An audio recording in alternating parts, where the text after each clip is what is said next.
নমস্কার। আজকে আরও একটি গুরুত্বপূর্ণ ভিডিওতে আপনাদের স্বাগত জানাই। এই লাইভের বিষয় প্রথমেই বলি, অন্ধ দেশপ্রেমীরা একটু তফাতে যান। জানালা খোলা থাকলে, মন মুক্ত থাকলে তবেই ভিডিওটি শুনুন।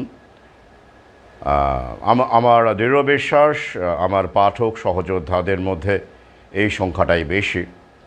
যদিও এরকম সিচুয়েশনে পরিস্থিতিতে মনন মগজ চিনে নিতে সুবিধে হয়, তো এই যুদ্ধ তথাকথিত ওই আর কি লোক দেখানো যুদ্ধ, তো সেই সুযোগটা আরও বেশি করে আমাকে করে দিয়েছে, আমাদের করে দিয়েছে। আমরা চিনে নিতে পারছি আসলে নতুন বিশ্ব ব্যবস্থা কজনের মগজে ঢুকেছে।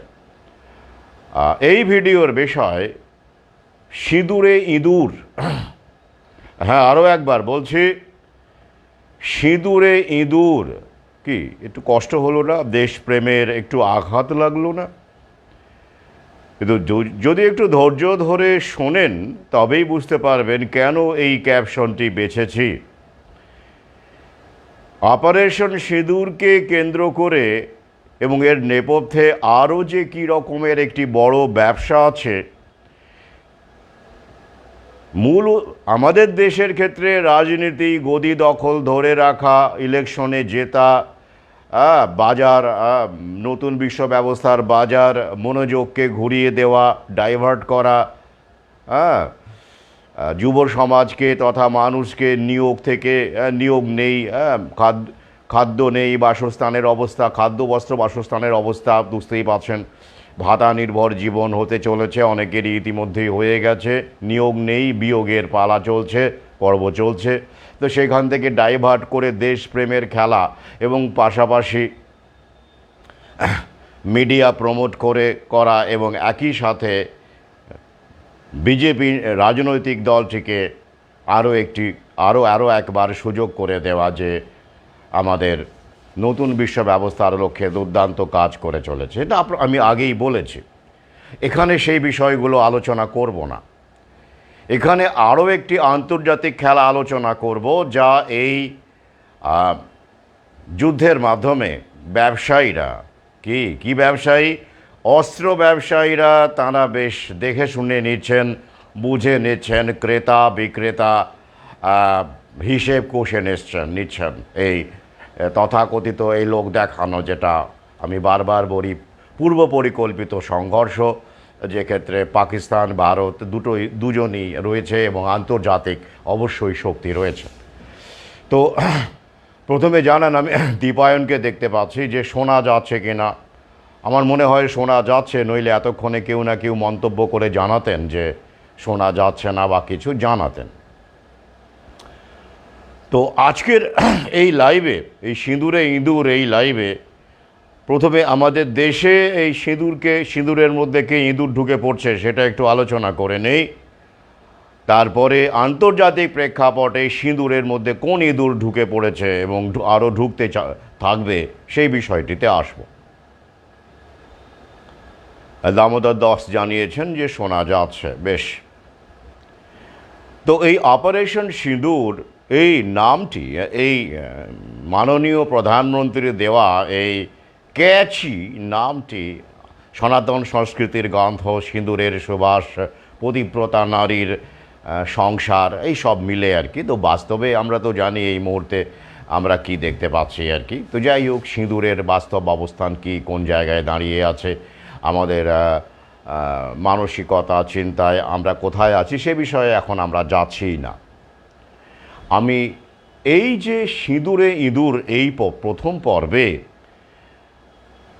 যেহেতু এটা অত্যন্ত জনপ্রিয় একটি নাম হয়ে গেছে মিডিয়ার দৌলতে, অবশ্যই মিডিয়া এবং আমাদের মাননীয় প্রধানমন্ত্রীর দৌলতে, এবং অবশ্যই আমাদের মাইন্ডসেট, আমাদের তথাকথিত দেশপ্রেমের সঙ্গে এই সিঁদুর ব্যাপারটা যুক্ত হয়ে গেছে। এবং এই বিধবা হয়েছে 25 জন, তাদের সিঁথির সিঁদুর কেড়ে নেওয়া হয়েছে, পাকিস্তানের মদতপুষ্ট সন্ত্রাসবাদীরা কেড়ে নিয়েছে, যেটা ইতিমধ্যে আপনারা জানেন, আগের ভিডিওগুলোতে বলেছে। তো আপনারা জানেন তো ইতিমধ্যেই, যারা আমার সহযোদ্ধা তারা জানেন যে কোভিশিল্ড গুঁজে দিয়ে, ভ্যাকসিন গুঁজে দিয়ে সাইড এফেক্ট যখন মারাত্মকভাবে অসুস্থ মানুষ হয়ে যাচ্ছে, ক্যান্সার বাড়ছে, হার্টের সমস্যা বাড়ছে, তখন সেগুলোকে আবার চিকিৎসা করবার জন্য, সেগুলোর জন্য আবার ড্রাগ ওরাই বাজারে আনছে, তাই তো? অর্থাৎ প্রথমে অসুস্থ করে তারপরে সেটাকে আবার কিওর করার নামে আবার ওষুধ, আবার ড্রাগ, আবার ভ্যাকসিন নিয়ে এসো। এভাবেই তো ক্যাপিটালিজম টিকে থাকে, এইভাবেই জায়নিস্টরা টিকে থাকে। তো একই রকমভাবে এটা দেশপ্রেমের ক্ষেত্রেও কিন্তু প্রযোজ্য। আগে হ্যাঁ, যারা সিঁদুর মোছে তারাই প্রতিশোধের গল্প করে, মহান দেশপ্রেমীর হওয়ার সুযোগ তারাই তৈরি করে তারাই সেইভাবে কাজ করে। এবং এটা পুরোটাই কিন্তু আমি আগের ভিডিওগুলোতে বলেছি, কেন আমার মনে হয়েছে সেই সময়টা আশেপাশে কেউ ছিল না, এতজন মানুষকে মারা হলো ওই আধ ঘন্টার সময়, সিসিটিভি ছিল না, কোনো আর্মি ছিল না, কারা মেরেছে তাদেরও ধরা যায়নি। খুব পুরোটাই সন্দেহজনক। আমি এই কারণেই এই সিদ্ধান্তে অনড় আছি এবং আগামীতে থাকবো যতক্ষণ না কোনো এভিডেন্স, আমি এ ব্যাপারে যথেষ্ট স্টাডি করছি, আপনারা জানেন কোনো এভিডেন্স নেই। তাই এটা পুরোটাই হচ্ছে ওই ভ্যাকসিন গুঁজে দেওয়ার মতো, ভ্যাকসিন গুঁজে দিয়ে আবার সেই বিভিন্ন রকমের অসুস্থতার চিকিৎসা চড়া দামে বিক্রি করা। তো তেমনই সিঁদুর মুছে দিয়ে আবার প্রতিশোধের গল্প করে দুর্দান্ত রকমের দেশপ্রেমী হওয়ার সুযোগ তৈরি করা। যাই হোক, তো এই সিঁদুরে ইঁদুর পর্বে, প্রথম পর্বে আমরা দেখতে পাচ্ছি যে আম্বানি, রিলায়েন্স এবং আরও 4 জন। প্রথমে আম্বানি আবেদন করেছেন, মানে অপারেশন সিঁদুর শুরু হওয়ার 2-1 ঘন্টার মধ্যেই তিনি আবেদন করে ফেলেছেন কি অপারেশন সিঁদুরকে তিনি ট্রেডমার্ক হিসেবে এক্সক্লুসিভ ট্রেডমার্ক রাইট নিতে চান, এবং তিনি সেটাকে মিডিয়া, এন্টারটেনমেন্ট, এডুকেশন ইত্যাদির পারপাজে তিনি নিশ্চয়ই কোনো একটা স্টার্ট আপ তৈরি করবেন বা কিছু করবেন আর কি, এত বড় লোক। তো সেই নামটা ট্রেডমার্ক হিসেবে ব্যবহার করতে চাইছেন, তার জন্য তিনি আবেদন করে ফেলেছেন। এছাড়াও আরও 3 জন, অর্থাৎ মোট 4 জন অপারেশন সিঁদুরের ট্রেডমার্কের জন্য আবেদন করেছেন। এবং বলাই বাহুল্য এই 4 জনের মধ্যে সবচেয়ে শক্তিশালী এবং সরকারকে পকেটে রাখার মতো ক্ষমতা যে পুঁজিপতির আছে তিনি হলেন আম্বানি। তো ট্রেডমার্ক দেওয়া হলে অবশ্যই তাকেই যে এই রাইটটা দেওয়া হবে, অধিকারটা দেওয়া হবে, এক্সক্লুসিভ পেটেন্ট দেওয়া হবে এটি ব্যবহারের, সে ব্যাপারে আমার কোনো সন্দেহ নেই। কিন্তু কেমন এটা লাগছে না, এই যে সনাতন সংস্কৃতি, আবেগ, দেশপ্রেম। আজকেই আমার কোনো একটি ভিডিওতে কোনো এক নারী এসে ওরে বাপরে বললেন এই দেশপ্রেমটা তার অত্যন্ত পছন্দ, তার নাকি মানে তাই মনে হলো আর কি।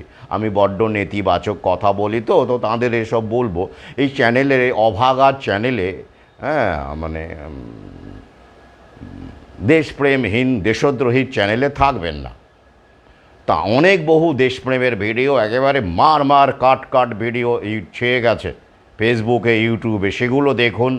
এবং আরও দেশপ্রেম জাগলে চলে যান, সীমান্তে চলে যান, গিয়ে একটু টুকটাক ট্রেনিং নিয়ে লেগে পড়ুন। আপনাদের মতো লোকই তো দরকার শত্রুর বিনাশে, তাই না? আর যদি আরও শহীদ হওয়ার ইচ্ছে থাকে তাহলে আগামীতে আবার আপনজনদের, প্রিয়জনকে কাশ্মীরে বেড়াতে পাঠিয়ে দেবেন। শুধু কাশ্মীর নয়, বিভিন্ন জায়গায় থেকেই তো এসব এখন হবে, মানে করানো হবে।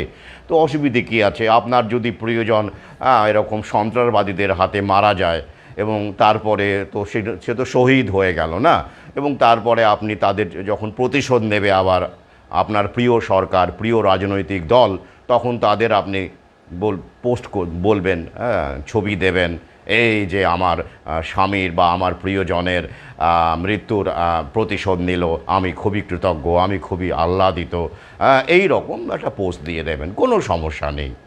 দেশপ্রেমের দেখানোর প্রচুর সুযোগ আছে। তবে আমি ব্যক্তিগতভাবে বিশ্বাস করি যে কোনো প্রেম, দেশপ্রেমী হোক, ধর্মপ্রেম হোক, যে প্রেমী হোক না কেন, কাজে করাটা জরুরি।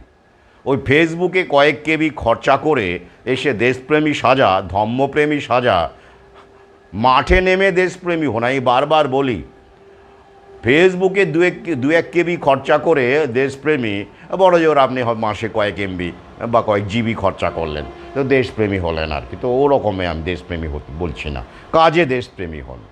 হ্যাঁ, যদি এরকম হতে চান, অথবা দেশের জন্য একেবারে মাঠে নেমে কদম কদম বাড়ায় যা শুরু করে দিন।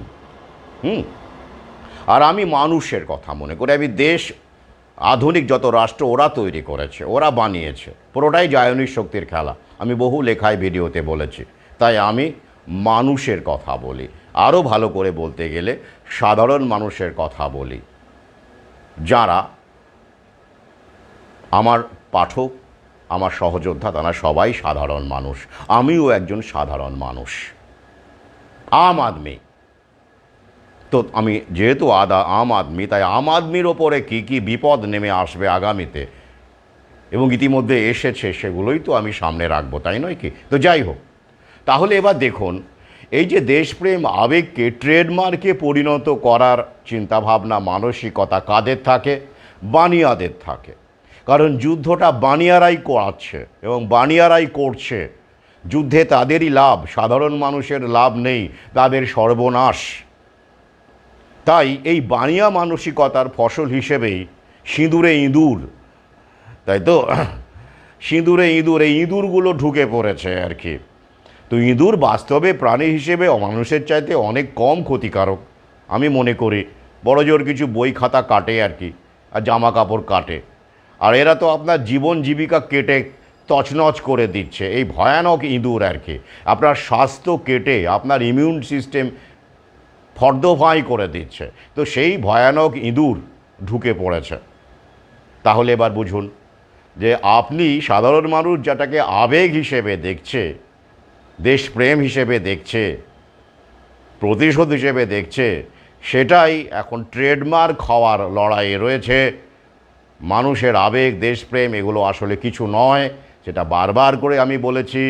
এটা আসলে হচ্ছে আমাদেরকে মুরগি করে ওদের কার্যসিদ্ধি করা। তাই অপারেশন সিঁদুর অপেক্ষা করুন, কিছুদিনের মধ্যেই ট্রেডমার্ক হয়ে আপনাদের সামনে উপস্থিত হবে।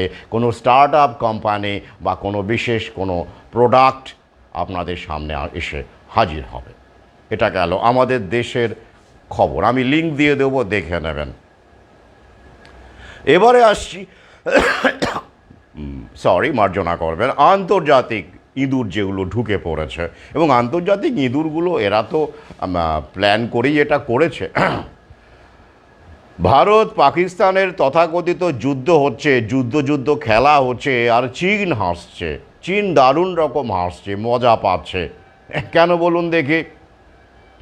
আসুন, আজকে এই তথাকথিত যুদ্ধের আরও একটা গুরুত্বপূর্ণ দিক আপনাদের সামনে তুলে ধরে, কি আর্মস ট্রেড, অস্ত্র ব্যবসা। আগে হ্যাঁ, যুদ্ধ না হলে অস্ত্র ব্যবসা বাড়ে না। কোন প্রোডাক্ট কেমন পারফর্ম করছে সেটা বোঝা যায় না, সেই হিসেবে সেই প্রোডাক্ট এবং ওই শেয়ারের দর বাড়ে। ইতিমধ্যে চীনের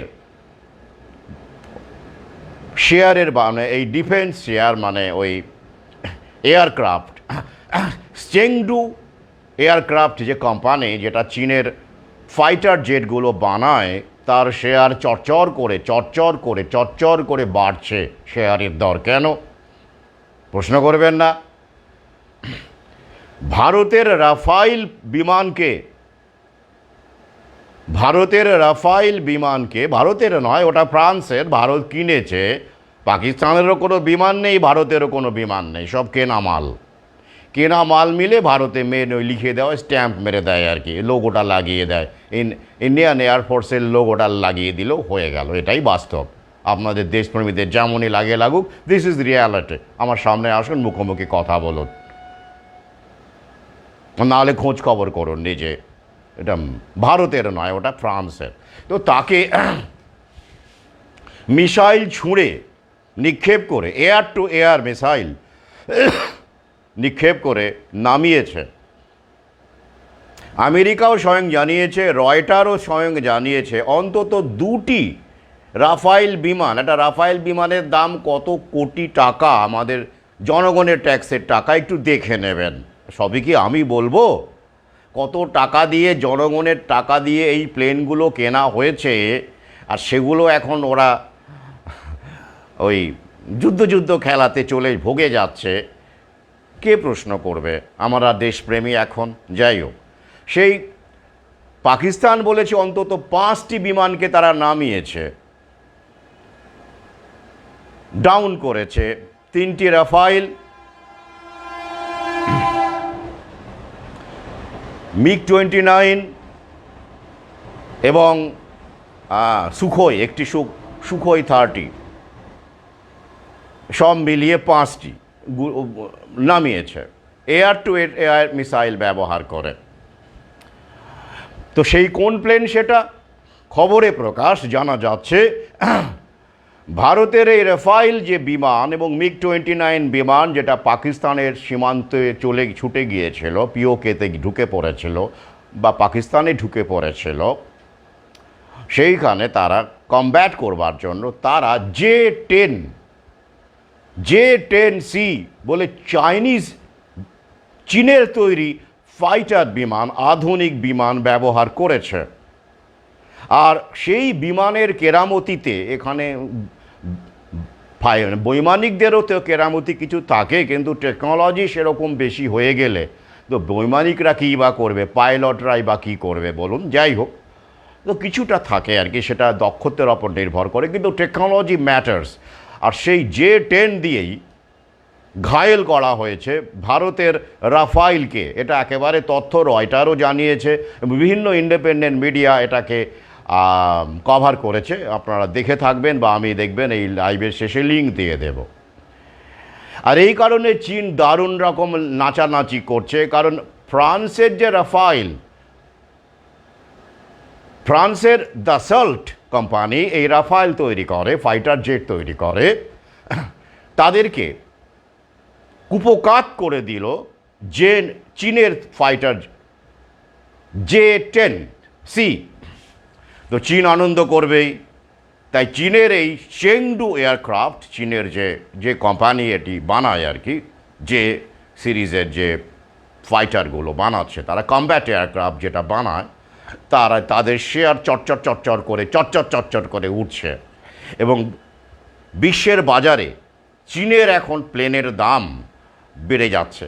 শেয়ার বাড়া মানে কি বুঝতে পারছেন কি? অর্থাৎ এবার অনেক দেশ তারা তাদের ডিফেন্সের জন্য এবার যে সিরিজের প্লেন চাইবে, এয়ারক্রাফট চাইবে, J-10 চাইবে, কারণ ফ্রান্সের রাফাইল ডাউন হয়ে যাচ্ছে, পারছে না। কি বুঝলেন খেলাটা? একেই বলে আসলে দেখবেন অস্ত্র ব্যবসার জন্য একটা সত্যিকারের যুদ্ধ চাই, যাকে বলে রিয়েল টাইম ওয়ার চাই, নাহলে ক্যাপাবিলিটি পরীক্ষা করা যায় না। ক্যাপাবিলিটি পরীক্ষা করা যায় না। ওই দেখবেন মাঝে মাঝে আর্মস শো হয়, বিভিন্ন প্লেন ট্রেন শো করে, বিভিন্ন দেখবেন আন্তর্জাতিকভাবে যে শোগুলো হয়, অত্যাধুনিক প্লেন সেখানে শো করা হয়। সেটা তো ডিজাইনটা দেখা যায়, তা তো কতটা কাজ করে ক্যাপাবিলিটি সেটা তো বোঝা যায় না। সেটা এমনিতে দেখবেন ওই যাকে বলা হয় ওই ড্রিল করা, মক ড্রিল, মানে যুদ্ধ আকাশে দেখবেন মাঝে মাঝে এসব হয় আর কি, মক ফাইট, মক ড্রিল এসব হয়, তাতেও বোঝা যায় না। সেটাও তো তাহলে কখন বোঝা যাবে? যখন জনগণ ভাববে সত্যি যুদ্ধ হচ্ছে, জনগণ মরবেও কিছু, সাধারণ মানুষ এখনও পর্যন্ত সাধারণ মানুষ ছাড়া কেউ মরেনি। তো টেরোরিস্টরা যদি মরে থাকে ওই যে নাকি 100 জন, ওরা তো মানে ভারত আক্রমণ করবে বলে ওরা সমস্ত টেরোরিস্ট, লস্করি তৈবা, জেসি মোহাম্মদ, হ্যাঁ, ওরা 15 দিন ধরে ভারত হামলা করবে বলে যাচ্ছে, আর ওরা ওখানে সব একসাথে জমা হয়েছিল যাতে ভারত বোমা ফেলে, মিসাইল ফেলে, সবাই একসাথে খতম হয়ে যায় এবং টেরোরিজম খতম হয়ে যায়, ক্রস বর্ডার টেরোরিজম খতম হয়ে যায়। আমি আগের ভিডিওতে বলেছি ওরা বড্ড ভালো, হ্যাঁ, 24টা মিসাইলেই কাজ হয়ে গেল, সবাই একসাথে সব ঘাঁটির মধ্যে ছিল, অন্য কোথাও যায়নি, পালিয়েও যায়নি। ওরা ওয়েট করছিল কখন ভারত মিসাইল মানে অপারেশন সিঁদুর লঞ্চ করবে। তো যাই হোক, তাহলে এই যে টেরোরিস্ট কজন মরেছে সেটা আমাদের মিডিয়া বলছে, ঠিক আছে, তো আমি এখনও পর্যন্ত সারি সারি লাশ কিছু দেখিনি, আপনারা দেখে থাকলে আমাকে একটু পাঠাবেন। টেরোরিস্টের বলা হচ্ছে যে ঠিক আছে, দেশপ্রেমীরা মানতেই পারেন, কিন্তু প্লেন যে নামিয়েছে ভারতের নয়, মানে ফ্রান্সের প্লেন রাফাইল, সে ব্যাপারে কোনো সন্দেহ নেই। খোদ আমেরিকার একজন সাংবাদিক এবং স্পোক্স পারসন তিনিও জানিয়েছেন, হ্যাঁ আমরা খোঁজ নিয়েছি, এ ব্যাপারে কোনো সন্দেহ নেই। সংখ্যা নিয়ে প্রবলেম হতে পারে, পাকিস্তান বলছে আমরা 5টা নামিয়েছি, কিন্তু আমরা যতদূর জানি অন্তত 2টি রাফাইল নামানো হয়েছে, এটা আমরা কনফার্ম, বেশিও হতে পারে, এটা একেবারে পুষ্টি করা হয়েছে, আমরা লিঙ্ক দিয়ে দেব। এ ব্যাপারে ভারতের যে স্পোক্স পারসন, মুখপাত্র, তাকে জিজ্ঞাসা করা হয়েছিল, তিনিও বলছেন নো কমেন্টস, মানে কোনো মন্তব্য করেননি, মানে বুঝে নিন এবার, হ্যাঁও বলেননি নাও বলেননি, মানে বাকিটা এবার বুঝে নিন। তাহলে কি দাঁড়াচ্ছে, ভারত, আমরা দেশপ্রেমী শাসছি ঠিক আছে, মানে আমাদের বলা হচ্ছে, সাধারণ মানুষ বিশ্বাসও করছে, টপ লেভেলে কেউ দেশপ্রেমী নয়, সব মুনাফা প্রেমী। তো মাঝখান থেকে কি হচ্ছে, জনগণের টাকায় কেনা অস্ত্রশস্ত্রগুলো ধ্বংস হচ্ছে, প্লেন ধ্বংস হচ্ছে, পাকিস্তানেরও হচ্ছে, এবং পরে যাতে করে আবার ধ্বংস হলে কী হবে, আবার কিনতে হবে। এই যে 2-3টে রাফাইল বা 5টা রাফাইল যদি ধ্বংস হয়, তো ভারত আবার কিনবে, কোত্থেকে কিনবে? রাফাইল বা কিনবে না, অন্য কিছু হয়তো কিনবে, বা আমেরিকাকে বলবে আমাকে আরও বেটার মাল দিন, এই দেখুন না এই মাল পারছে না, চীনের সঙ্গে পাচ্ছে না এই মাল, কি করব, বেটার মাল দিন, এরকম আর কি। অর্থাৎ অস্ত্রের বাজারটা, এই ইউক্রেন যুদ্ধ বলুন বা যে কোনো যুদ্ধে ওরা কিন্তু স্টাডি করে, এদেরকে বলা হয় আর্মস এক্সপার্ট। তারা শুধুমাত্র প্লেন নয়, এইসব রিয়েল টাইম ওয়ারকে তৈরি করে, ক্রিয়েট করে, ওরা স্টাডি করে কোন আর্টিলারি, কোন ফাইটার, কোন কমব্যাট এয়ারক্রাফট, কোন রাডার, কোন আর্মস অ্যামুনেশন, কোন সমস্ত কিছুর ওরা স্টাডি করতে থাকে, যে বেটার পারফর্ম কে করছে বা বেস্ট পারফর্ম কে করছে, সেইভাবে শেয়ারের দর ওঠানামা করে, এবং সেইভাবে ইন্টারন্যাশনাল কন্ট্রাক্ট হয়, সেইভাবে অস্ত্র কেনাবেচা হয় জনগণের ট্যাক্সের টাকা দিয়ে। ভাবতে পারেন, এত প্লেন, এত কিছু আমরা গর্ব করি, আমাদের এই আছে, আমাদের সেই আছে, আমাদের এই মিসাইল আছে, আমাদের পৃথিবী, আমাদের অগ্নি, আমাদের অমুক, আমাদের তমুক, এত আয়োজন কিসের বলুন তো? কেন হয়, কি দরকার হয়? এক কথাই উত্তর, মানুষ মারার জন্য। ভাবলে কেমন লাগে না?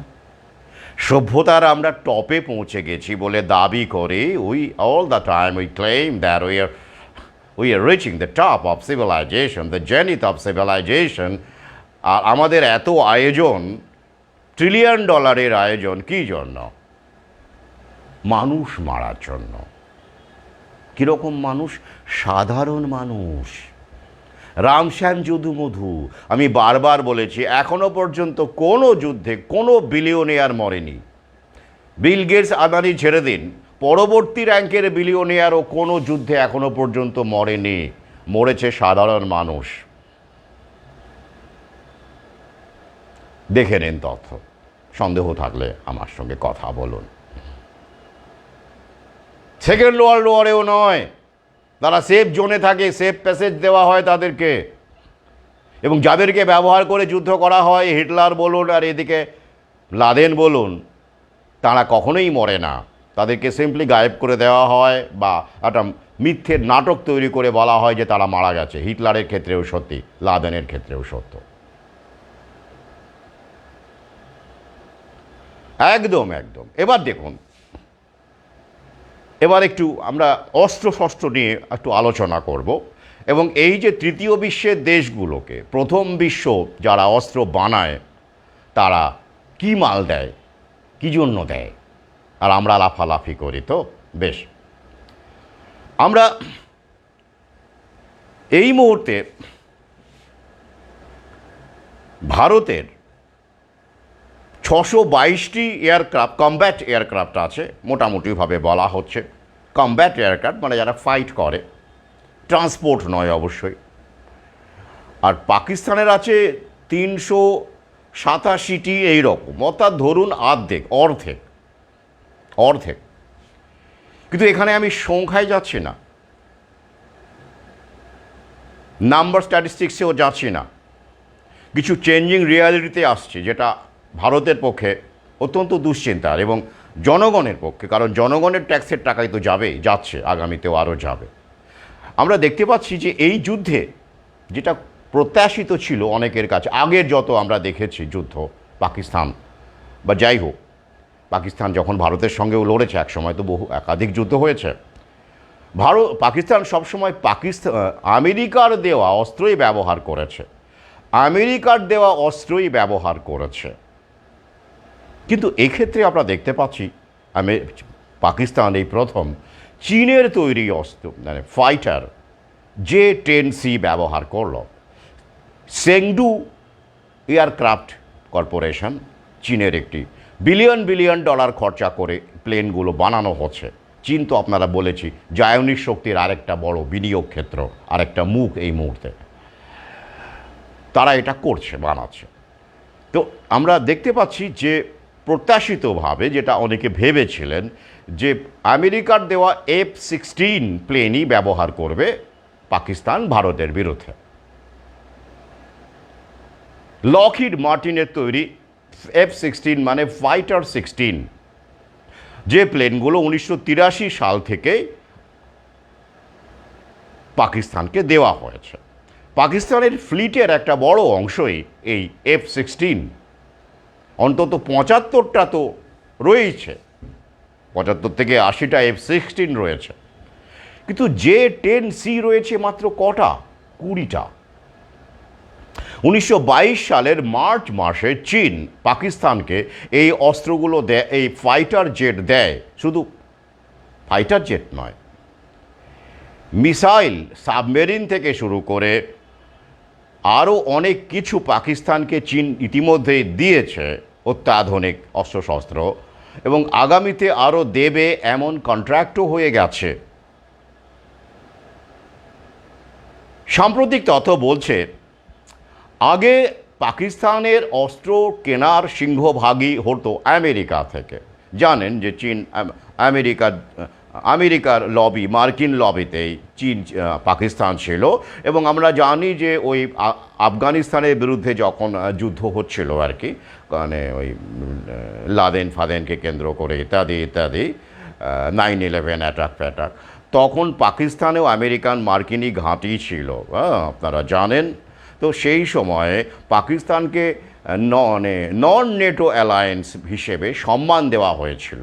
নেটোর মধ্যে তো পাকিস্তান পড়বে না, নেটো দেশগুলো আপনারা তো জানেন, নেটোর সদর দপ্তর বেলজিয়ামের ব্রাসেলসে। কিন্তু নেটোর বাইরে সবচেয়ে বন্ধু দেশ, সবচেয়ে প্রিয় বন্ধু দেশের সম্মান আমেরিকা দিয়েছিল কাকে? পাকিস্তানকে, নন নেটো অ্যালায়েন্স হিসেবে। কিন্তু সেই পাকিস্তান এখন আর আমেরিকার লবিতে নেই, চীনের দিকে ঝুঁকে পড়েছে।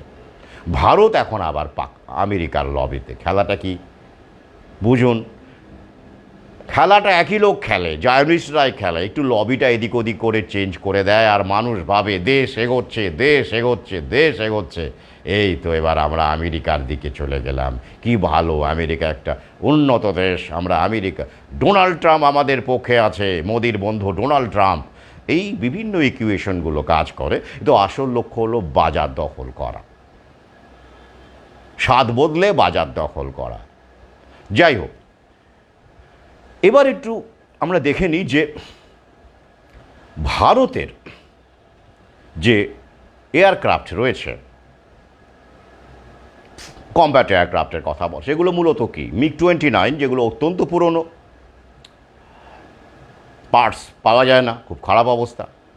তো সাম্প্রতিককালে আমরা দেখতে পাচ্ছি রাফাইল এবং সুখোই 30, রাফাইল ফ্রান্সের এবং রাশিয়ার সুখোই 30, এই দুটি কম্ব্যাট এয়ারক্রাফট ভারতে বেশ ভালো সংখ্যায় ভারত কিনেছে। তার মধ্যে ইতিমধ্যেই 2-3টি বা 4টি যাই হোক পাকিস্তান ইতিমধ্যেই নামিয়ে দিয়েছে, ডাউন করে দিয়েছে, সেটা তথ্য, অস্বীকার করে লাভ নেই। তো এবার দেখুন খেয়াল করে যে এই যে লড়াইটা হচ্ছে, আমরা ভাবছি যে পাকিস্তানের বিরুদ্ধে লড়াই এবং আমাদের দেশের সম্মান রক্ষার্থে লড়াই, ব্যাপারটা তা হচ্ছে না। আমি বহু আগেই বলেছিলাম। একদিকে যেমন রাজনৈতিক দল হিসেবে বিজেপির একটা ওই আগের বারে পুলওয়ামা অ্যাটাকের মতো আর কি, যেভাবে ওরা করেছিল সেইটা বাড়িয়ে নেওয়া, স্থায়িত্ব বাড়িয়ে নেওয়া দেশপ্রেমের নাম করে, এবং মূল ইস্যুগুলোকে ঘুরিয়ে দিয়ে বেকারত্ব, দারিদ্র্য, নিয়োগ নেই, কর্মসংস্থান নেই, সেগুলোকে চাপা দেওয়ার কাজে ব্যবহার হচ্ছে। পাশাপাশি মিডিয়ার মাধ্যমে অনলাইন প্রমোশন আরও বাড়ছে, মানুষ এখন খেয়ে না খেয়ে হোক ওই টিভি, ওই ইন্টারনেট ঘেটে সব যুদ্ধ লাইভ দেখছে, সব দেখছে। এগুলো আরও অনেক কার্যক্রম আছে। আমি তাও বলেছি যে সরাসরি যুদ্ধ কখনোই হবে না, কারণ এখন আম্বানি আদানিরা বাজারকে রিসেট করছে, দেখছেন খেয়াল করে। এখন ওই রকম যুদ্ধ কখনোই হবে না, ওই এলাকাগুলোতে, ওই বর্ডারেই, ওটাতেই সীমাবদ্ধ থাকবে। এই মুহূর্তে কোনো সম্ভাবনা নেই, যদি না বিলিয়নিয়ারদের অবশ্য দেশ থেকে বের করে দেয়, আলাদা কথা, সেফ জোনে আন্ডারগ্রাউন্ডে পাঠিয়ে দিল, তখন খোঁজ খবর রাখুন বিলিয়নিয়াররা কোথায় যাচ্ছে, আদানি কোথায় এখন, আম্বানি এখন কোথায়, আমাদের প্রায় 150 বিলিয়নিয়ার, তারা কোথায় কোথায় আছে সেটা খেয়াল করুন। যদি দেখা যায় যে ওরা চলে গেছে ভারত থেকে, কোনোভাবে দেশ ছেড়ে দিচ্ছে, তখনই বুঝবেন সমস্যা আছে, তখনই ভাবতে হবে। তার আগে নিশ্চিন্ত থাকুন। তো জাহাজ কখন ডোবে বুঝবেন, মানে জাহাজে জল ঢুকেছে কী করে বোঝা যায় বলুন তো? ইঁদুরগুলো যখন লাফাতে থাকে, ইঁদুরগুলো যখন বাইরে বেরিয়ে আসে, একদম তলায় থাকে তো ইঁদুরগুলো, জানেন নিশ্চয়ই, মালপত্র থাকে জাহাজের একদম নিচে, যে কম্পার্টমেন্ট, কক্ষ, সেখানে যখন জল ঢুকে যায়, মানে জাহাজ যখন ফুটো হয়, এবং ইঁদুরগুলো পালাতে শুরু করে, ওই ইঁদুর দেখে বুঝতে হবে বিপদ, মারাত্মক বিপদ। ওই ইঁদুরের ওপর খেয়াল রাখতে হবে। তো আমরা এই ইঁদুর, এটা সিঁদুরে ইঁদুর, আমি তো টাইটেল সারনেমটা দিয়ে, আর আমি তো ক্যাপশনে দিয়েছি সিঁদুরে ইঁদুর। তো এই ইঁদুরগুলোকে আমাদের খেয়াল রাখতে হবে, যে আমাদের জীবন জীবিকা খেয়ে তছনছ করে দিচ্ছে। সেই ইঁদুর, তারা কিন্তু সবচেয়ে ভীতু প্রাণী হয়, এবং তারা পালায় সবার আগে, এবং তাদের ব্যবস্থাও করা আছে। এই দেশে ইঁদুর অন্য ইঁদুরকে প্রোটেকশন দেয়, কারণ তারা জায়নিস শক্তির ডাইরেক্ট ইনভেস্টমেন্ট তাদের মাধ্যমেই হয়, শোষণটা তারাই করে।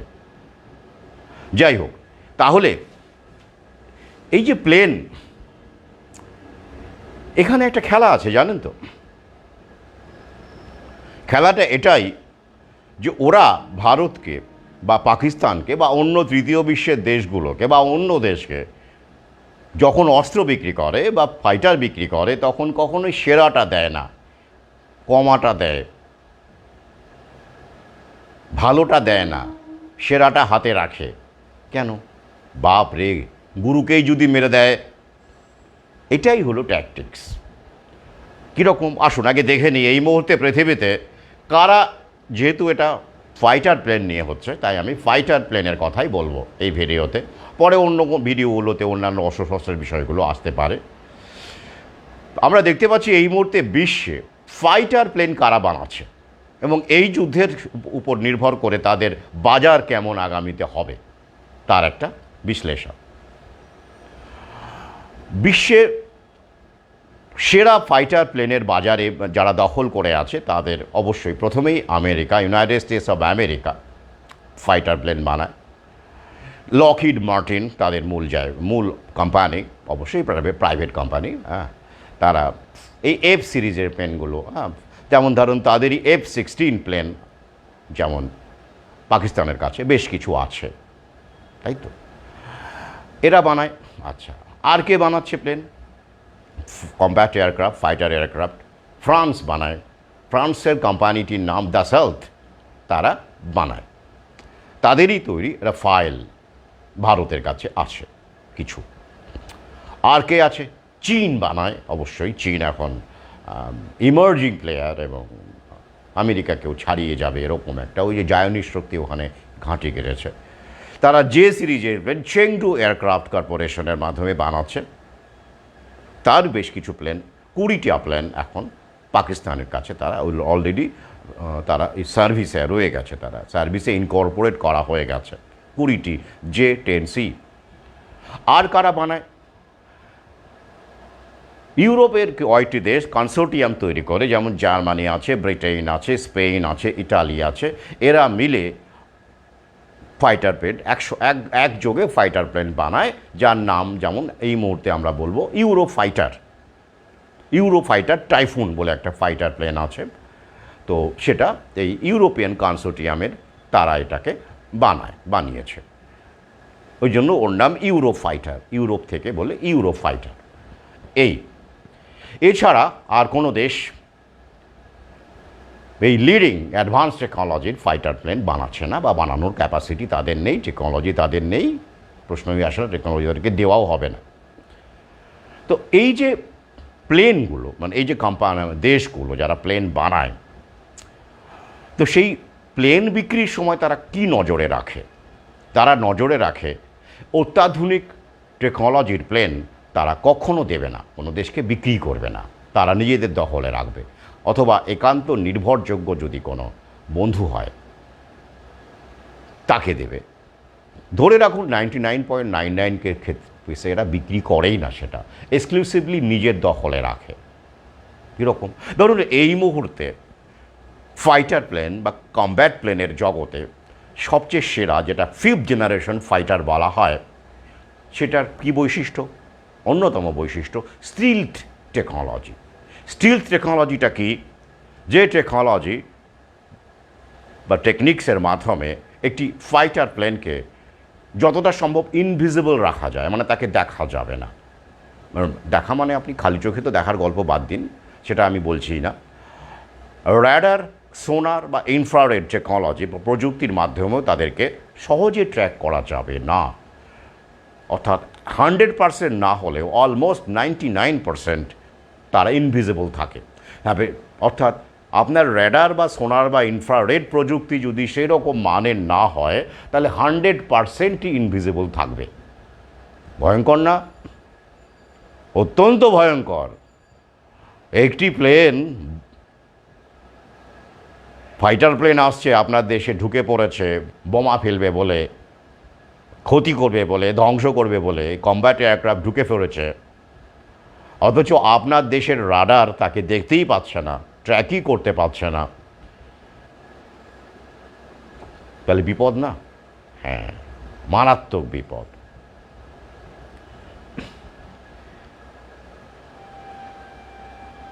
তাহলে কি হবে? সেই টেকনোলজি কি দেওয়া যাবে? দেওয়া যাবে না, কাউকে বিক্রি করা যাবে না, সেটা নিজের কাছে রাখতে হবে, এটাই নিয়ম। তাই দেখুন না, প্রথম স্টিল টেকনোলজির যে কমব্যাট এয়ারক্রাফট লকহিড মার্টিন বানিয়েছিল, মানে প্রয়োগ করা হয়েছিল 1983 সালে, F-117 পাকিস্তানকে দেওয়া হয়নি। কি দেওয়া হয়েছিল? F-16, যেটা স্টিল টেকনোলজির ধারের কাছে নেই। F-18 পর্যন্ত দেওয়া হয়নি। অথচ এখন আমেরিকা র্যাপটর 22 বানাচ্ছে, স্টিল টেকনোলজি। F-35 বানাচ্ছে, বানিয়ে ফেলেছে, এগুলো সব স্টিল টেকনোলজি।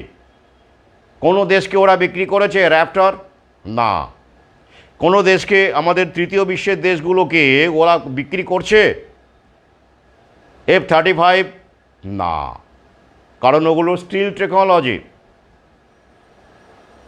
ইনভিজিবল থেকে যায়, রাডারে ধরা পড়ে না, অত্যন্ত বিপজ্জনক, সেসব দেওয়া যায় না। স্টিল টেকনোলজির যত প্লেন আছে, এই যে সুখোই, আমাদেরকে যেটা দেওয়া হয়েছে সেটা কি স্টিলথ? না, মোটেই স্টিলথ নয়। তাহলে সুখোই কোন ভার্সনটা স্টিল টেকনোলজি? সুখোই 57 যেটা, সেটা স্টিল টেকনোলজি। ভারতকে কি দিয়েছে? 30 দিয়েছে। কি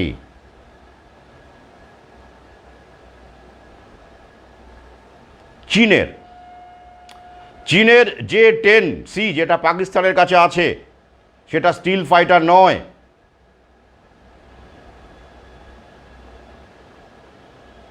অ্যাডভান্স এয়ারক্রাফট অবশ্যই, কিন্তু 5th জেনারেশন স্টিল ফাইটার নয়।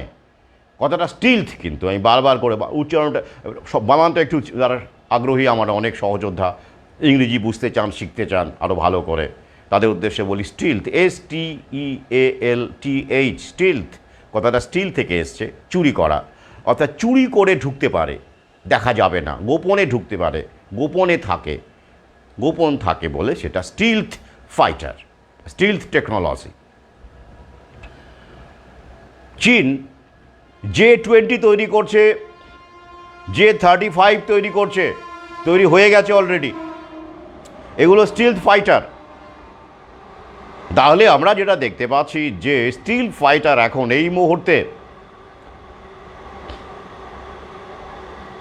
বেশি সংখ্যায় এবং সেরা রয়েছে আমেরিকার কাছে, যেটা আমেরিকা কাউকে দেয়নি এখনো পর্যন্ত, বিক্রি করেনি। তৃতীয় বিশ্বের দেশগুলো একই রকমভাবে রয়েছে চীনের কাছে, যেটা ইমার্জিং পাওয়ার, কারণ চীনও ওই জায়নিক শক্তির আরও একটি বড় ঘাঁটি হয়ে উঠেছে। ব্যাপারটা খেয়াল করুন। কিন্তু এইবারে আসছি আশঙ্কার খবরটাতে, কি চীন ইতিমধ্যেই পাকিস্তানকে 20টি J-10C দিয়েছে, কিন্তু এবার 40টি J-20, J-35 এই সব দেবে। J-35 দেওয়ার আমি দিয়ে দেবো লিঙ্ক। 40টি ইতিমধ্যেই দেওয়ার প্রস্তাব এসেছে এবং চুক্তি অন্তিম পর্যায়ে, 2024 সালের চুক্তি। 40 স্টিলথ ফাইটার চীন দিচ্ছে পাকিস্তানকে। কি এইবার খেলাটা একটু অন্যরকম হচ্ছে না? উপমহাদেশে যেটা এতদিন ধরে ট্র্যাডিশনাল ওয়েপন্সেরই কেনা বেচা হয়েছে, 5th জেনারেশন অবধি যায়নি, কিন্তু এবার চীন যে খেলাটা শুরু করলো, জায়নিক শক্তির একটি বড় মুখ, আরেকটি শাখা হয়ে, সেটা আমাদের এই তৃতীয় বিশ্বের দেশগুলোকে আরও নিঃস্ব, অসহায় করে ফেলবে সাধারণ মানুষের অবস্থা। পরবর্তী ভিডিওতে ফিরে আসবো এই স্টিল ফাইটারগুলোর দাম, এবং সেটা জনগণের টাকায় কেনা হলে আমাদের দেশের মানুষের অবস্থা, জীবিকা, জীবন কতটা আরও নতুন করে বিপন্ন হতে পারে, এবং সরকারি চাকরি কতটা সংকুচিত হতে পারে, কতটা শূন্য হতে পারে। শূন্যটা ওখানে কম বলা হবে না, কারণ এই টাকাগুলো, অর্থগুলো পুরোটাই এই আর্মস কিনতেই চলে যাবে। কারণ পাকিস্তানকে যখন স্টিল ফাইটার দেওয়া হবে, চীন যখন দেবে, ভারত কি থেমে থাকবে? ভারত তখন, আমেরিকা বলবে, ডোনাল্ড ট্রাম্প বলবে, ওই যে চীন দিচ্ছে, তোমরা কি গাবজাল দেবে? ওই সব ফাইটার তো দেখা যায় না, তাদের কি করে মোকাবিলা করবে? তাহলে স্টিল ওই লোহাকে লোহা কাটে, মানে হিরেকে হিরে কাটে।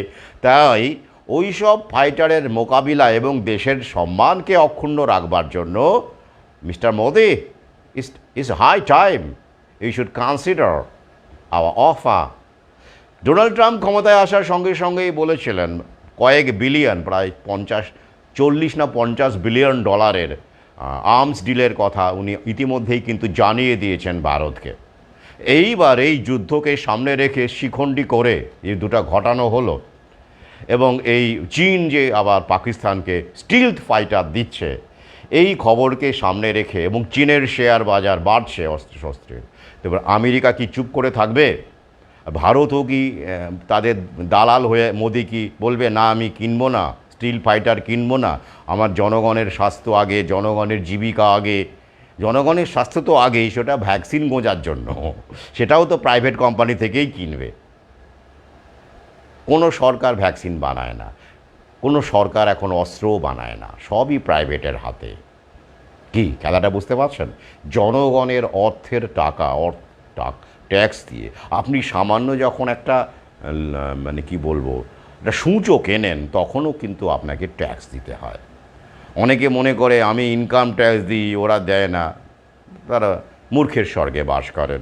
প্রতিটি মানুষই কোনো না কোনোভাবে ডাইরেক্ট বা ইনডাইরেক্ট ট্যাক্স দিয়ে থাকেন এদেশে। ট্যাক্সের বাইরে কেউ নেই। তাহলে আপনাকে জঙ্গলে গিয়ে ওই ফলমূল খেয়ে বাঁচতে হবে, তাও আপনি এখন পাবেন না, জঙ্গলে ঢুকতেই পারবেন না, সবই এখন ওদের খপ্পরে। আদানিও জঙ্গলের দখল নিয়ে নিচ্ছে। তাহলে ট্যাক্স ছাড়া আপনি থাকতেই পারবেন না, আপনাকে ট্যাক্স দিতেই হবে। সেই অর্থ দিয়ে ওরা একবার কিনতে থাকবে। একটি স্টিল এয়ারক্রাফটের দাম এয়ারক্রাফট যদি আপনি একটা তো দেবে না, মানে হাজার হাজার কোটি টাকা, মানে বিলিয়নে ডিল হয় এগুলোর। ভাবতে পারেন কি ভয়ঙ্কর অবস্থার মধ্যে আমরা ইতিমধ্যেই তো পড়ে গেছি। আগামীতে আরও কি ভয়ঙ্কর অবস্থা নিয়োগের ক্ষেত্রে থেকে শুরু করে চাকরি বাকরি কর্মসংস্থানের ক্ষেত্রে দেখতে পাবো। আমি তো ওই যে দেশপ্রেমের গদগদ হওয়া মানুষের যাদের চোখ, তারা ওই দেশপ্রেমের সানগ্লাস পরে আছেন, তো আমার চোখে সেটা নেই বলে আমি আপনাদেরকে মানসিকভাবে তৈরি করছি, এই তথ্যগুলো আপনাদের সামনে তুলে ধরছি, যাতে করে অন্তত এই ধরনের প্রোপাগান্ডায় গা না ভাসিয়ে ভাবুন এবং ফাঁদে না পা দেন। অন্তত দিনের শেষে তো এটা বুঝবেন যে না, আমি মুরগিটা হইনি। তাহলে আমি ভিডিও শেষ করার আগে আরও কিছু হাইলাইটস বলে দিই। যুদ্ধটা কেন হচ্ছে আগের ভিডিওগুলো তো দেখেছেন, আর বলছি না। তো এই ভিডিওর হাইলাইটসগুলো এটাই যে এই যুদ্ধটা যেমন আমাদের মূল ইস্যু থেকে সরাচ্ছে, আমাদের ডোমেস্টিক প্রবলেম, জীবিকার প্রবলেম, সাধারণ মানুষের জীবন জীবিকার প্রবলেম থেকে ডাইভার্ট করছে, একটা মেকি দেশপ্রেম ঢুকিয়ে দিয়ে মানুষকে বিভ্রান্ত করছে, শাসক শ্রেণীর গদিকে মজবুত করছে, মিডিয়াও কামিয়ে নিচ্ছে। এটা যেমন হচ্ছে, পাশাপাশি এই অস্ত্র বিক্রির যে একটা ক্ষেত্র তৈরি হচ্ছে, এবং কোন অস্ত্র কোনটা ভালো, এই যে ফাইটার প্লেনের ক্ষেত্রে চীনের শেয়ার বৃদ্ধি, লিঙ্ক দিয়ে দেবো, চীনের উল্লাস, এবং এবার আমেরিকা ময়দানে নেমে যাবে। হ্যাঁ, তো মানে আমেরিকারও তো বলে দিয়েছে, হ্যাঁ নামিয়েছে। আমেরিকা কেন স্বীকার করতে গেল, কেন? ওই কারণেই স্বীকার করেছে। তো এই যে খেলাটা, তো এই খেলাটাকে বোঝার চেষ্টা করুন। তাই ভারত বলে যখন বলবেন, ভারতের প্লেন পাকিস্তানে বোমা পড়ে ফেলছে বা টেরোরিস্টকে আক্রমণ করে শেষ করে দিচ্ছে, যদি কোনো দেশপ্রেমী বলেন এরকম, অনুগ্রহ করে বলবেন ওটা ভারতের নয়, ওটা ফ্রান্স থেকে কেনা। পার্স খারাপ হয়ে গেলেও আমরা কিছু করতে পারবো না, ওখান থেকেই কিনতে হবে। তাই যে দেশগুলো অস্ত্র বিক্রি করে তাদের ক্ষেত্রে আমরা অসহায়, আমরা কিছু করতে পারি না, কারণ তাদের অস্ত্রে তাদেরকে বধ করা যাবে না, কারণ ওরা টপ লেভেলের অস্ত্রগুলো দেয় না, বিক্রি করে না, রেখে দেয়। তাই তো এটা বলবেন, অন্তত বুঝবেন যে ভারতের প্লেন নয়, ওটা হয় রাশিয়ার প্লেন, নয় ফ্রান্সের প্লেন, নয় আমেরিকার প্লেন। আমরা কিনেছি জনগণের টাকা দিয়ে আর স্ট্যাম্প লাগিয়েছি। পাকিস্তানের ক্ষেত্রেও একই কথা, ওদেরও নেই, ওদেরও একই অবস্থা কম বেশি। ওরাও কিনে, জনগণের টাকা দিয়ে কিনে মোহর লাগিয়ে দিয়েছে পাকিস্তান এয়ারফোর্স। তাই না? আমরা স্বাধীন হয়েছি তো 1945 সালের 15ই আগস্ট, ওদিকে 14ই আগস্ট। তো আমাদের স্বাধীন করে, আমাদের বিভক্ত করে, কত বড় খেলাটা ওরা আগে আগে খেলবে বলে ঠিক করে রেখেছিল, আর সেই খেলা ওরা সফল হচ্ছে, আর আমরা দেশপ্রেম বলে লাফাচ্ছি। আমার হাসি পাবে না? হাসির পাশাপাশি যন্ত্রণাও হয়, জানেন। সেই যন্ত্রণা তো আমি আপনাদের সামনে ভাগ করে নিতে পারি না। It's not possible to share my pen with you, is solely mine. কিন্তু ওই হাসিটাই আমি আপনাদের সঙ্গে শেয়ার করে নিই। তো হাসি পায়, তাই আপনাদেরকে বললি, হ্যাঁ আমার হাসি পাচ্ছে। মাঝে মাঝে হো করে হেসে উঠি একা একা, যে কোথায় ভারত, কোথায় পাকিস্তান, কোথায় দেশপ্রেম? সব তো ওদের অস্ত্র, ওদের কৌশল, ওদের প্রযুক্তি, ওদের ধান্দা, ওদের ব্যবসা, আর আমরা না বুঝে গিনিপিগের দল মাতামাতি করি, লাফালাফি করি, গর্বিত হই, তারপরে আমরা শুয়ে পড়ি, বিভিন্ন রকমভাবে শুয়ে পড়ি। এখনও অনেকেই আমরা শুয়ে পড়েছি, আতশোয়া হয়ে আছি অনেকে।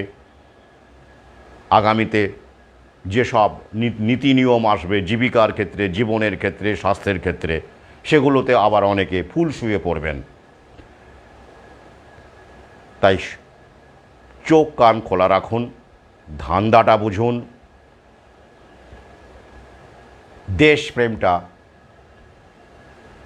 দেশপ্রেমটা যারা আছেন তারা সত্যিকারের দেশকে ভালোবাসুন।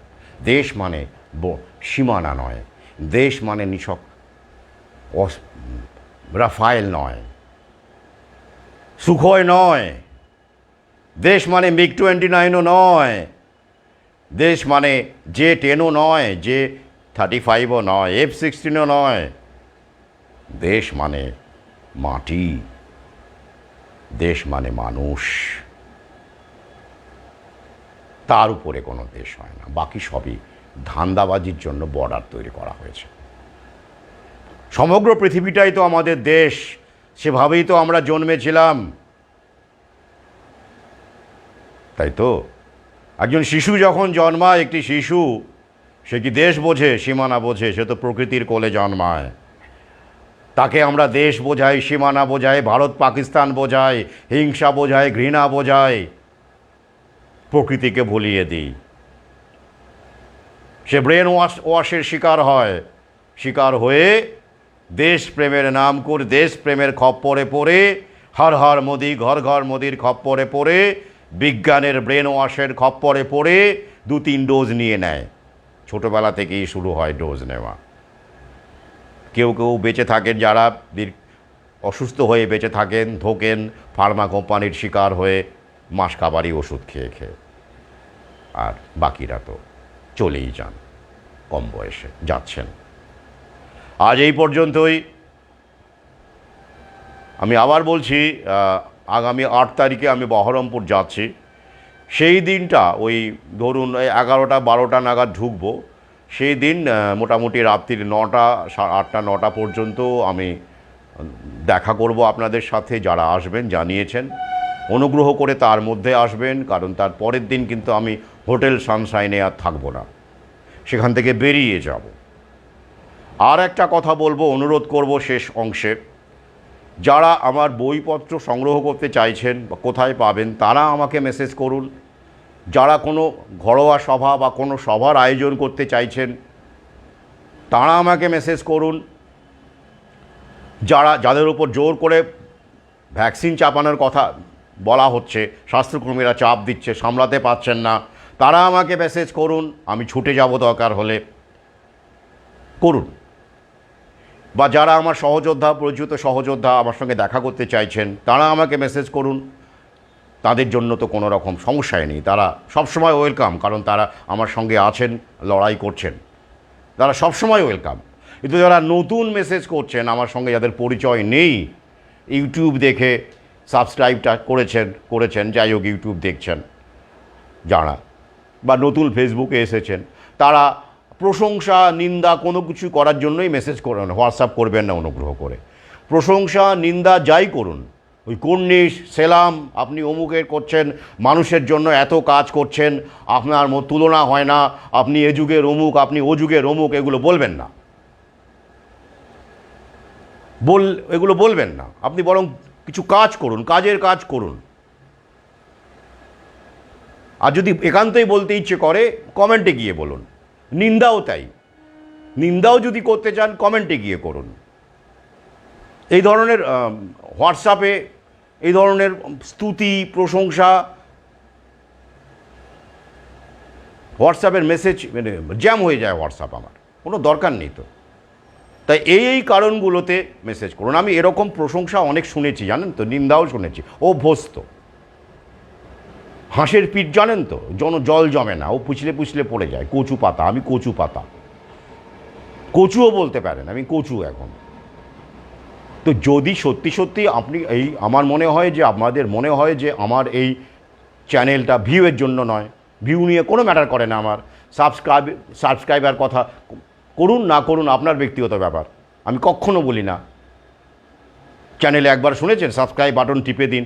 প্রথম বলতাম, তারপরে অভিজ্ঞতা থেকে আমি এটা বুঝে গেছি, কিছু মানুষ আমার সঙ্গে আছেন এই লড়াইয়ে, তো কিছু মানুষ হলেই হবে যারা আমার পাশে থাকবেন, আমাদের পাশে থাকবেন, চেতনা সরাবেন, সভার আয়োজন করবেন, বই সংগ্রহ করবেন।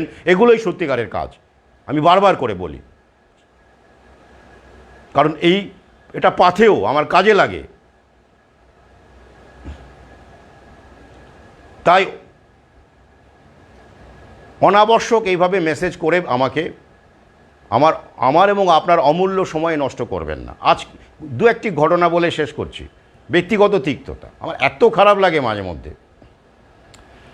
কোন একজন চিকিৎসক মহাশয়, জানি না তিনি কিসের ডাক্তার, হতেই পারেন যে কোনো স্ট্রিমেরই, তিনি এরকম দারুণ দারুণ প্রশংসা স্তুতি করে যাচ্ছেন হোয়াটসঅ্যাপে। সবসময় দেখা হয় না, কিছু উত্তর দিয়ে যায়, করে যাচ্ছেন, ভালো ভালো কথা। তারপরে আমি আবার যখনই এরকম অত্যন্ত স্তুতি কেউ করে না, আমি এটা ওটা আমার টেস্ট আছে জানেন তো, খুব পরিষ্কার করে বলে দিই। আমার অনেকেই জানেন, খারাপ ভাবুন আর ভালো ভাবুন, আমার একটা পরীক্ষা আছে। যখনই দেখি স্তুতির বন্যা বয়ে যাচ্ছে, আপনার জবাব হয় না স্যার, আপনি এই করে যাচ্ছেন, আপনি লড়াই, আমি আছি অমুক তমুক, হ্যাঁ, এইভাবে কেউ কোনো চ্যানেল এরকমভাবে নেই, এই বিষয়গুলো আপনি তুলে ধরছেন, এরকম দারুণ স্তুতি। হ্যাঁ, এবার আমি টুক করে বলি, আচ্ছা আপনি আমার কোনো বই পড়েছেন, বই সংগ্রহ করেছেন? আগ্রহী হলে বলুন, কুরিয়ারে পাঠানোর ব্যবস্থা করছি, স্ট্রেট বলি। আর যদি সামর্থ্য না থাকে বলুন, সে ব্যবস্থাও আছে আপনার। কারণ একজন লেখকের পরিচয় আপনার তার বই মূলত। আমি তো ইউটিউব ভিডিও করছি কী উদ্দেশ্যে আপনারা জানেন। আমার মৃত্যুর পরে ইউটিউব কেউ করবে না, কিন্তু আমার বই থাকবে, চ্যানেলে উড়িয়ে দেবে কিছুদিন পরে। তো সেক্ষেত্রে কী হবে, তার কি উত্তর? আমি তাও বলেছি, এখনও বলছি, এখনও যারা আমার বই পড়তে চান, আর্থিক সমস্যা আছে, অকপটে জানান, হোয়াটসঅ্যাপ মেসেজ করে, আমি ব্যবস্থা করব। আমার অনেক সহযোদ্ধাও, অনেক না হলেও কেউ কেউ ব্যাপারে যথেষ্ট উদ্যোগী, তারা সত্যিকারের সহযোদ্ধা। এবার উনি কি বললেন, উনি নয়, এরকম অনেকেই আছেন যারা দারুণ রকম আমার দারুণ ফ্যান আর কি, মানে দারুণ আর কি, পাশে আছি স্যার, পাশে আছি, হ্যাঁ, দিনরাত বলে যাচ্ছেন। কি বললেন উত্তরে? সময় পাই না তো, মানে বইপত্র, এত ব্যস্ততার চাপ, হ্যাঁ, এত চাপ, সময় পাই না তো আসলে, হ্যাঁ, আপনার ভিডিওই দেখি। ও আচ্ছা। তো এবার তাকে আমি কি বলবো উত্তরে, সবাই শুনে নিনি উত্তরটা, সবার জন্য এটা, যারা এরকম করেন। তো সময় যখন পান না তো মেসেজ করছেন কেন? আপনার কোনো লেখককে এত ভালো লাগছে, এ যে একেবারে মুগ্ধ অভিভূত, আর তার বই অর্থ দিয়ে হোক বা উপহার হিসেবেও, আমি পরিষ্কার বলে রেখেছি, আমার সহযোদ্ধারা জানেন, সেই বইয়ের কথা যখন আসছে তখন হয়তো ওই যে উপহার আপনি নিতে চাইছেন না, কারণ আপনার স্বাচ্ছন্দ্য আছে আর্থিকভাবে, তাই আপনি ওই পথে যাচ্ছেন না। তাই আপনি কি বলছেন? ব্যস্ত আছি তো, খুব ব্যস্ত, সময় পাই না। তো আমিও আপনাদের বলে দিই, আমিও অত্যন্ত ব্যস্ত একজন মানুষ, তাই আপনার ব্যস্ততার সময়ে নষ্ট করবেন না, আমার ব্যস্ততার সময় আপনি নষ্ট করবেন না, নিজেরটাও নষ্ট করবেন না। খুব স্ট্রেট কথা বলে দিলাম। আবার আহ্বান রাখছি, দেবাশিস লাহার আইডেন্টিটি হলো তিনি একজন লেখালেখি করেন এমন মানুষ। যে লেখালেখি কেমন করেন না করেন সেটা বিবেচ্য আমার পাঠকের।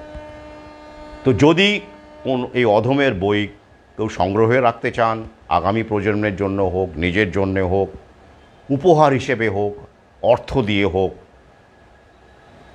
আমাকে জানান।